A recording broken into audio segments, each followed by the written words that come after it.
Olá, graça e paz da parte de Deus, nosso Pai, e do nosso Senhor Jesus Cristo. Que bom você estar aqui para que possamos juntos conhecer e prosseguir em conhecer a palavra de Deus. Eu sou o professor Paulo Henrique Silva e você tem acesso às minhas mídias sociais a partir do QR Code que está logo aqui ao lado na sua tela. Gostaria também que você participasse do nosso canal no YouTube. Faça ali a sua inscrição, assine o nosso canal, compartilhe os vídeos sobre estudos bíblicos. São vários vídeos sobre temas interessantes, temas que vão edificar a sua vida espiritual e aumentar o seu amor pela palavra do nosso Deus. Estudos bíblicos, playlist no YouTube, QR Code logo aqui no cantinho. Direcione o seu celular, acesse e convide outras pessoas para estudarem a Bíblia com você. Estamos hoje tratando da mensagem de Deus em Tessalônica. A mensagem de Deus em Tessalônica, segunda parte. Segunda parte voltada para o estudo da carta de Paulo aos Tessalonicenses, a primeira carta. Aliás, houve uma primeira parte desse estudo. Você já assistiu? Está lá na nossa playlist. É muito importante que você assista a primeira parte, pois ali nós vamos discorrer sobre a cidade de Tessalônica, contexto histórico, geopolítico, também sobre a contextualização da carta, não apenas da cidade, mas também da carta, preparando todo o terreno para descortinar a segunda parte que se inicia logo agora. Vamos estudar juntos a palavra de Deus? Primeira carta de Paulo aos Tessalonicenses. Hoje, um panorama da carta, uma visão geral, o overview da carta de Paulo aos Tessalonicenses. E a minha esperança é que você sinta-se encorajado a estudar, a ler toda essa carta, a se dedicar ao estudo da palavra de Deus em Tessalônica, na Macedônia. 1 Tessalonicenses 3:9. Como podemos ser suficientemente gratos a Deus por vocês? Por toda a alegria que temos diante dele por causa de vocês. Paulo, nessa carta, derrama o seu coração, grato a Deus por causa dos Tessalonicenses. Grato a Deus pela alegria que a igreja em Tessalônica tem feito o seu coração transbordar diante de Deus. Alegria por causa de vocês. Você gostaria de receber um elogio desse? Hein? Por causa da sua igreja, da igreja que você congrega, por causa do seu trabalho missionário, por causa do seu trabalho cuidando dos aspectos sociais, espirituais das pessoas, pela sua fidelidade com o Senhor, pela sua busca constante de santidade, de viver no Espírito, por você se dedicar tanto ao estudo, ao entendimento da palavra de Deus, como podemos ser suficientemente gratos por você, pela sua vida e pela alegria que todos nós temos em Deus por causa de você. De você lá em Tessalônica, naquela época, a igreja que Paulo estava escrevendo, e de você mesmo, hoje, certamente podemos ser gratos a Deus pela sua vida. Quais serão as óticas que direcionarão o nosso olhar nessa segunda parte do estudo de 1 aos Tessalonicenses? Quais serão os prismas, com quais cores vamos colorir o estudo dessa carta? Bom, você pode optar por diferentes linhas de pensamento e diferentes abordagens. Hoje optamos por darmos ênfase, discorrermos com mais atenção mediante duas linhas: a vida da igreja e a volta de Cristo. Então, tendo esses dois mapas em mente, nós vamos traçar a nossa rota pela primeira carta de Paulo aos Tessalonicenses, capítulo 1, iniciando com ações de graças. Sempre damos graças a Deus por todos vocês, mencionando-os em nossas orações. Mencionando-os em nossas orações. São 3 orações nessa carta. Note bem, você vai ler, certamente após esses 2 estudos, você vai ler Tessalonicenses, primeira carta, com muita dedicação. E perceberá que há 3 orações nessa carta. Paulo começa orando, depois numa quebra que tem ali na carta, numa dobradiça na carta, capítulo 3, outra oração maravilhosa, e ele fecha com uma oração também. 3 orações. Paulo não aguenta, escrevendo a carta, ele se derrama em oração perante Deus, dando graças por aquela igreja tão amada, uma igreja que foi exemplo, tornaram-se modelo para todos os crentes, todos aqueles que passaram a confiar em Jesus, a crer em Jesus, que estão na Macedônia, na província romana da Macedônia e na província da Acaia, mas também em todas as regiões em torno. E você perguntará, professor, Macedônia, Acaia, tem alguma dúvida sobre isso? Não terá mais, basta acompanhar o primeiro estudo, hein? A primeira parte que nós já temos disponível na playlist lá no YouTube. Hein? Acesse, participe, acompanhe, convide outras pessoas para estarem contigo nesse estudo também. Então a igreja de Tessalônica, no entendimento de Paulo, não apenas cooperou para o seu trabalho missionário, mas se tornou modelo, exemplo para as demais igrejas, para os crentes de toda aquela região. Paulo constatou, ele estava muito seguro disso, muito seguro. Ele construiu esse pensamento com base em evidências sólidas e constatou que aquela igreja tinha fé, fé que provém de Deus, amor para com as pessoas, amor para com os homens, e tinha muita esperança. Uma igreja que aguardava confiante. A fé daquela igreja foi transformada em ação, trabalho. Trabalharam incansavelmente. Paulo, inclusive, fala de si próprio, o quanto ele trabalhou, o quanto ele mostrou que é importante um trabalho digno e as pessoas conseguirem ter no seu trabalho o seu ganho justo, digno e fiel. O amor foi traduzido em esforço, em dedicação, em vontade de ajudar, em estar comprometido com as pessoas. E aquela esperança conectou a igreja com o quê? A conexão da esperança foi com a perseverança, pois estavam sofrendo tribulações, intensas perseguições. Não apenas Paulo sofreu, mas depois a própria igreja continuou sofrendo, mas perseverou. Perseverou na esperança da vinda de Cristo, na esperança de que a palavra de Deus se cumpriria. Então, uma igreja modelo com fé, amor e esperança, traduzidos, que se converteram, que transcenderam todo o sentimento em trabalho, em esforço e em perseverança em prol da constituição do reino de Deus na terra. E aquela igreja, ela vivia no poder do Espírito Santo. Hein? No poder do Espírito. Paulo esteve em Tessalônica. Pois muito bem, pregou em Tessalônica por 3 sábados na sinagoga. Hein? Primeiro estudo, hein? Lembre-se, hein? Primeiro estudo, primeira parte, tem que acompanhar. Paulo estava em Tessalônica, pregou por 3 semanas. E a igreja de Tessalônica recebeu Paulo. Aqueles crentes de Tessalônica receberam muito bem a palavra de Deus pregada por Paulo e houve então a constituição da igreja. Deixaram os ídolos. Veja que mudança, que transformação. Somente o poder do Espírito Santo é capaz de fazer isso. Hein? E olha que foram apenas 3 sábados, hein? Pregando numa sinagoga judaica. Deixaram aquela vida do politeísmo, da idolatria, deixaram os ídolos e voltaram-se para Deus, para o único Deus vivo e verdadeiro, pregado por Paulo.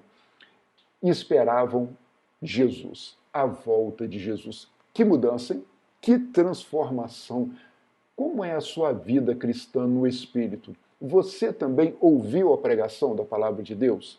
Deixou aquilo que não era da vontade, do agrado do coração de Deus? Voltou-se para Deus e você espera, confiante, a volta do nosso Senhor Jesus? Esta é uma vida da igreja de Tessalônica, modelo, exemplo, segundo Paulo. No capítulo 2, ele começa com uma ênfase na ação missionária. Muito importante. Você é um missionário? Você tem cumprido a sua missão de ser testemunha? Era uma igreja missionária. Não estava voltada para dentro, mas tinha um importante trabalho, e isso foi enaltecido por Paulo. Hein? Note bem, o maior missionário do cristianismo enaltecendo a ação missionária daquela igreja. Sentindo assim tanta afeição por vocês, decidimos dar-lhes não somente o Evangelho, as boas novas de Deus, mas também a nossa própria vida, porque vocês se tornaram muito amados por nós. Está vendo aí o exemplo de um missionário? O missionário leva o quê? O Evangelho, as boas novas da salvação, como são belos nos montes. A vinda dos missionários.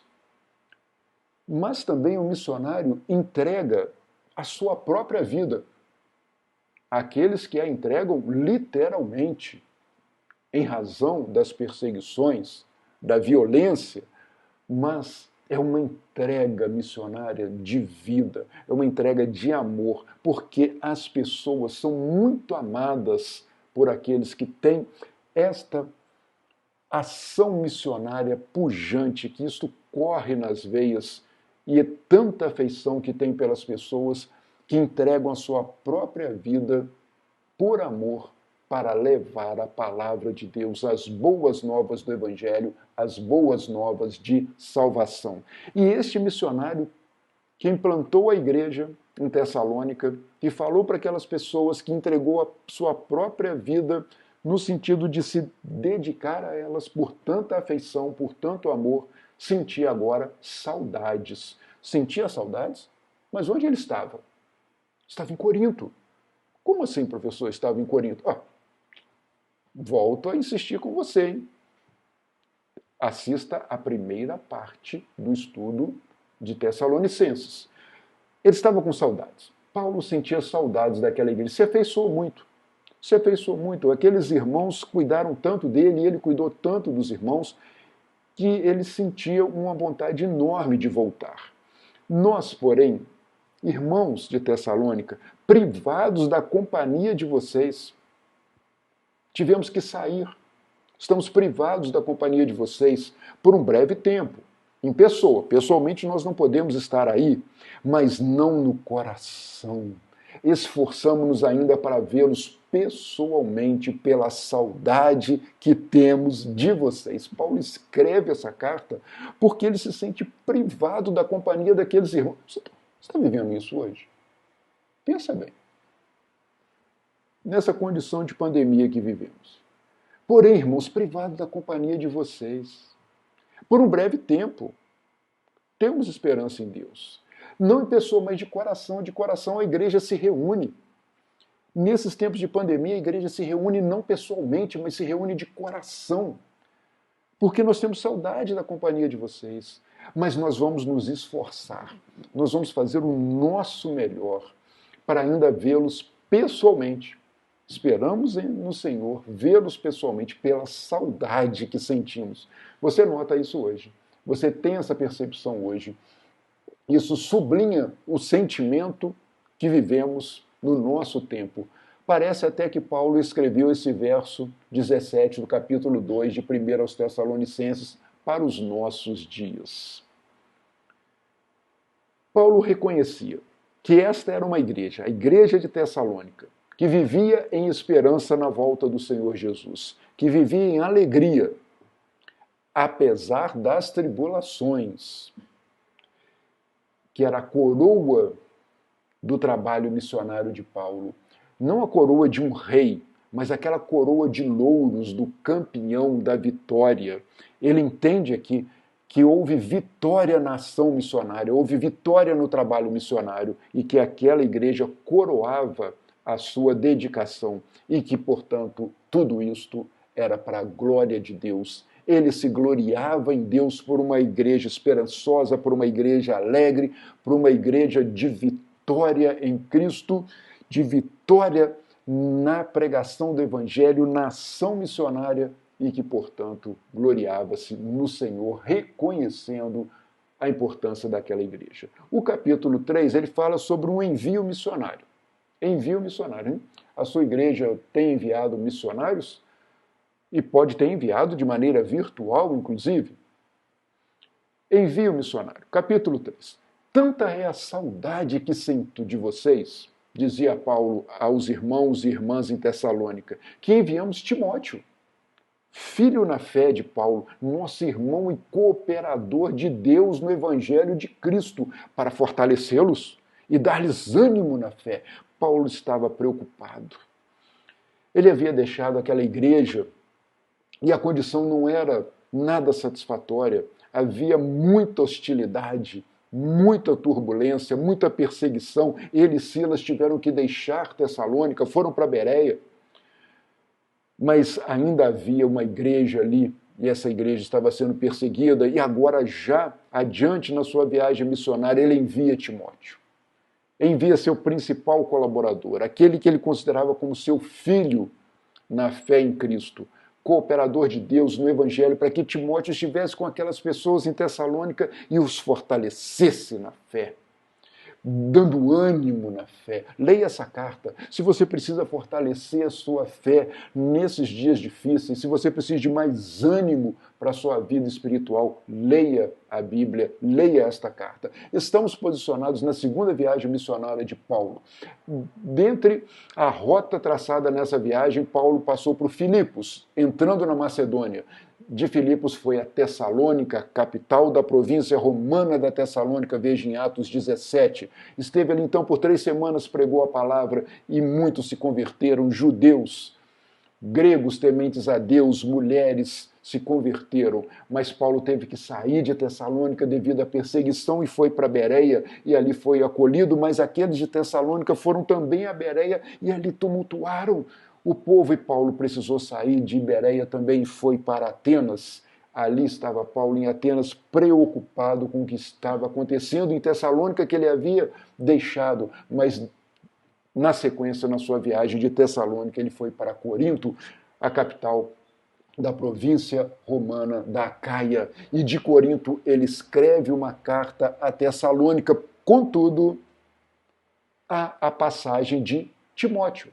Timóteo foi enviado por Paulo para Tessalônica quando Paulo ainda estava em Atenas. Note bem, tamanha era a saudade e a preocupação que Paulo logo enviou a Timóteo, para que ele pudesse animar a igreja, para que ele pudesse fortalecer na fé e também trazer notícias. E Timóteo trouxe notícias para Paulo, mas agora quando Paulo já estava em Corinto, e de Corinto Paulo escreve então as 2 cartas aos Tessalonicenses. Estamos estudando aqui a primeira delas. Então note bem o envio missionário, Timóteo de Atenas para Tessalônica, e Timóteo volta de Tessalônica, encontrando Paulo agora na cidade de Corinto, e na sequência vai a carta.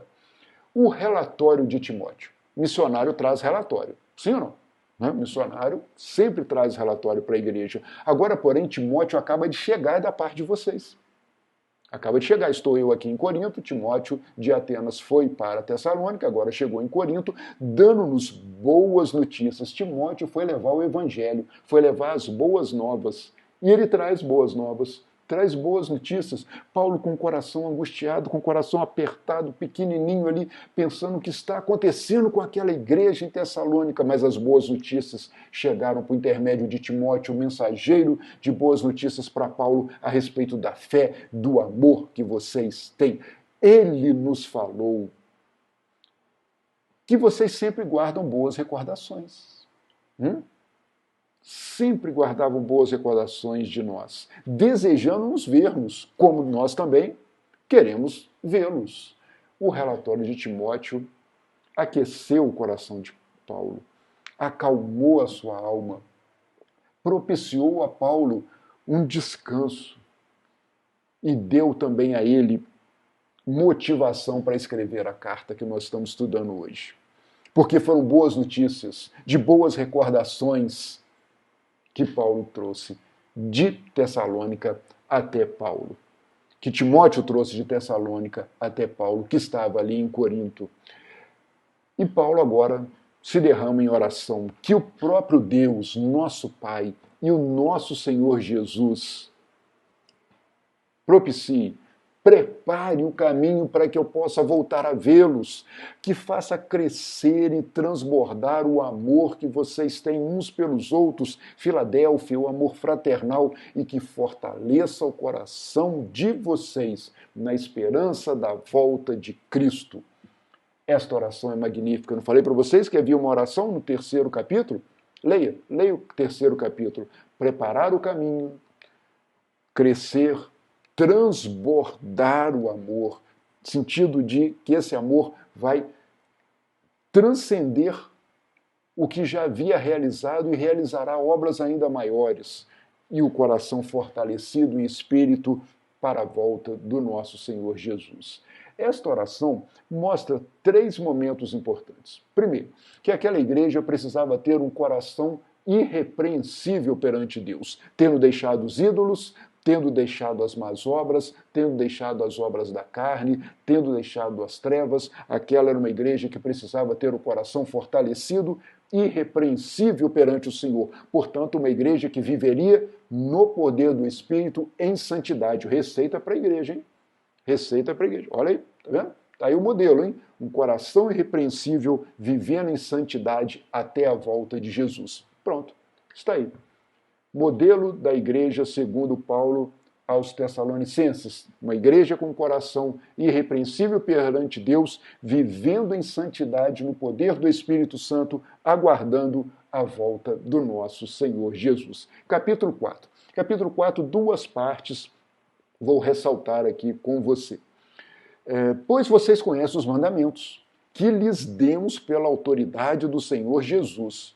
Vocês conhecem os mandamentos que lhes demos. Uma palavra impositiva. Paulo é muito seguro, não é? Paulo muito seguro, muito assertivo nas suas falas, os mandamentos, aquilo que Jesus nos mandou fazer.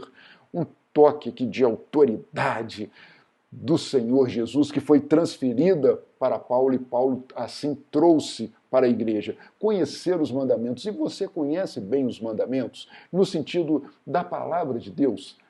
Você tem estudado a Bíblia? Você tem estudado as cartas? Você tem buscado as referências bíblicas e as aplicações para a sua vida?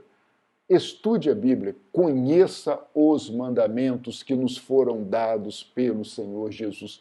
Prossiga em conhecer a Deus por meio da sua palavra. A vida cristã, segundo Paulo para os Tessalonicenses, deveria nos permitir controlar as paixões e os desejos. Não é possível uma vida cristã desregrada, desconstruída em busca de paixões e desejos carnais. Inclusive os desejos, eles vão nos provocar um gasto de energia para buscar satisfazê-los. E quando forem satisfeitos, nós não vamos desejá-los mais, porque nós vamos passar a desejar outro desejo, que nós ainda não temos. E isto vai prosperando na nossa vida, ocupando a nossa vida, ocupando a nossa mente, ocupando a nossa energia, e não tem fim. Porque você deseja aquilo que você não tem, e quando consegue ter, você deixa de desejar aquilo e passa a desejar aquilo que você ainda não tem, e vai entrando em uma avalanche de paixões e desejos. Nós precisamos conter isso para termos uma vida cristã. E Paulo enfatiza, Paulo ressalta a questão da moralidade sexual. Evitar, não ter na sua vida paixões e desejos imorais sob o aspecto sexual. Isso você pode ampliar para todas as paixões e desejos na sua vida, para que a vida cristã seja segundo a vontade de Deus, para que você possa dedicar a sua energia para o amor fraternal, para que você queira de verdade dedicar-se às pessoas, interagir, apoiar, levar as pessoas a conhecer a Cristo e trabalhar de forma digna, trabalho secular. Paulo está falando aqui de trabalho secular. Ter um trabalho digno, ser reconhecido no seu trabalho como alguém confiável, alguém que realiza tudo aquilo que lhe é colocado com excelência e você ganha o seu dinheiro a partir de um trabalho digno e fiel. E também a sua vida cristã pautada em santidade, em agradar a Deus, em fazer a vontade de Deus. Note bem, refreando os desejos da carne, dedicando-se ao amor fraternal, não se descuidando da vida secular, do seu trabalho, das suas condições para suster a sua família, a sua própria condição de vida secular, mas vivendo em santidade, de acordo com a vontade de Deus, e para isso nós precisamos do poder do Espírito Santo em nossas vidas. Só viveremos em santidade por meio da conexão com o Espírito Santo de Deus. A segunda parte do capítulo 4 é magnífica, fala da volta de Cristo, porque muitos crentes ali em Tessalônica tinham dúvidas em relação àqueles que morreram ou que viessem a morrer antes da volta de Jesus. O que aconteceria com estas pessoas? E eles estavam muito preocupados, estavam muito tristes, e talvez alguns irmãos e irmãs daquela igreja tenham até morrido fruto da perseguição que se dava. E Paulo vem trazer o esclarecimento. Irmãos, não queremos que vocês sejam ignorantes com respeito aos que dormem. Ignorantes aqui no sentido não de rude, tosco, ignorante no sentido de desconhecer, de não saber a respeito daqueles que dormem, para que vocês não se entristeçam como os outros, que não têm esperança. Mais uma vez, essa carta nos traz aqui a uma condição muito atual. Esta aula, esse estudo bíblico, estou colocando à disposição no dia 28 de março de 2021. A minha cidade, Juiz de Fora, Minas Gerais, alcançou a trágica marca de 1.000 mortos pela Covid-19. E nesta mesma semana que se encerrou, o nosso país também tragicamente chegou a 300.000 mortos.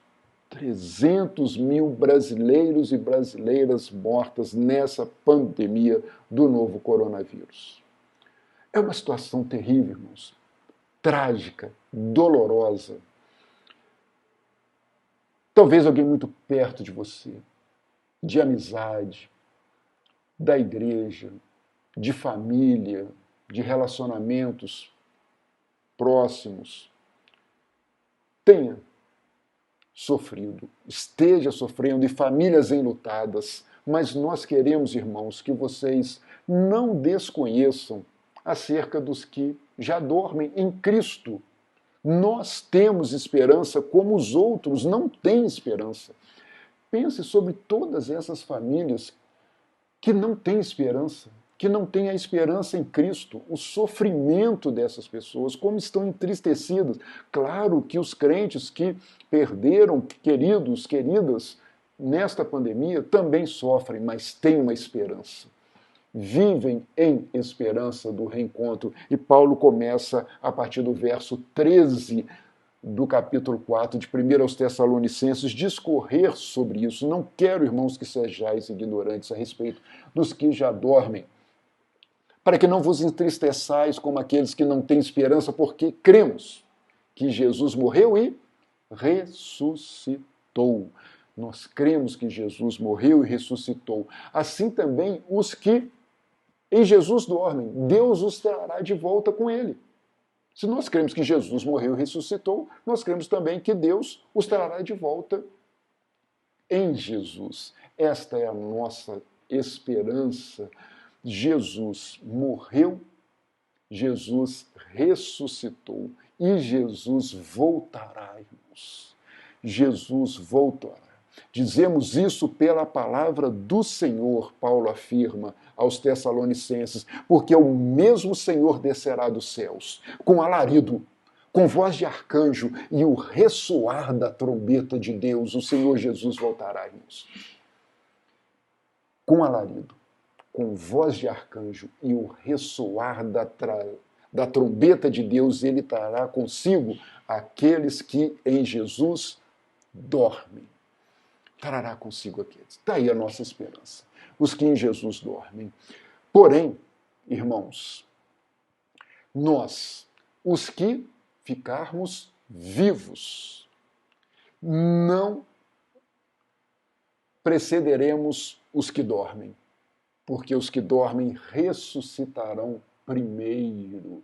Olha bem, os que dormiram em Jesus ressuscitarão primeiro. Depois nós, os que estivermos vivos, os que ficarmos para a vinda do Senhor, seremos arrebatados com eles nas nuvens, a encontrar com o Senhor nos ares, e assim estaremos para sempre com o Senhor. Amém, meu irmão? Amém, minha irmã? Começa com Jesus, termina com Jesus. Jesus é o autor da vida. Aqueles que em Jesus dormem ressuscitarão primeiro, e nós, os que estivermos vivos, seremos arrebatados a encontrar com eles nos ares, a estar com o Senhor nas nuvens, e estaremos para sempre com o Senhor. Nada depende de nós, tudo depende de Cristo. Jesus realiza toda a obra da morte, da ressurreição, de vencer a morte, e ele vai voltar, e ele vai trazer consigo aqueles que dormem em Cristo. Aqueles que dormem, irmão, você note bem isso, meu irmão? Aqueles que dormem em Cristo, esses ressuscitarão na volta do Senhor, naquele grande dia, e nós vamos ser um comitê de recepção, nós vamos receber o Senhor Jesus nas nuvens, estaremos para sempre com o autor da vida. A morte não venceu o Senhor Jesus, ele venceu a morte, ele é o autor da vida, e nós estaremos para sempre com o Senhor Jesus. Esta é a nossa esperança. Portanto, meus irmãos, minhas irmãs, consolem-se uns aos outros com estas palavras. Consolem-se uns aos outros com estas palavras. 1 Tessalonicenses 4:18. Capítulo 5, portanto, não dormamos como os demais, mas estejamos atentos, sejamos sóbrios. São orientações do capítulo 5. Orientações para a igreja, orientações de caráter prático para a igreja. Mantenham-se firmes, o Senhor Jesus vai voltar e você não sabe quando ele vai voltar. Então esteja sóbrio, esteja consciente, esteja atento para a volta do Senhor Jesus. Paulo exorta a igreja a cada um edificar uns aos outros, chamando a atenção para estas coisas importantes, como de fato vocês estão fazendo. Mas eu quero dizer que vocês continuem a fazer isto.